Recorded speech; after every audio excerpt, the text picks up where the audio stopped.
നാടിന്റെ പെരുമ തുടരാൻ ഒരു MLA വോട്ട് ചോദിക്കും. എന്താണ് ആ പെരുമ? വരൂ നമുക്ക് നോക്കാം.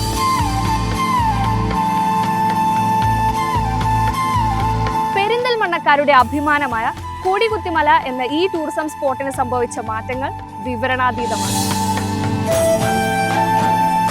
കൊടികുത്തിമല ടൂറിസം സ്പോട്ട് കോവിഡ് ഭീതിയിൽ അടച്ചുപൂട്ടിയ കാലം.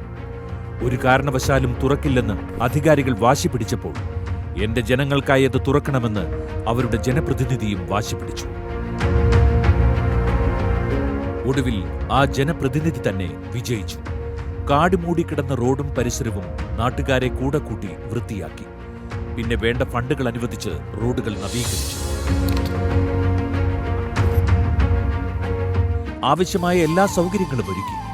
ഇന്ന് പ്രതിവർഷം 1 കോടി രൂപ ഇവിടെ നിന്നും സർക്കാരിന് വരുമാനം ലഭിക്കുന്നു. ഇതൊക്കെയല്ലേ പെരിന്തൽമണ്ണയുടെ പെരുമ. അത് തുടരാൻ നമുക്ക് പിന്തുണയേകാം.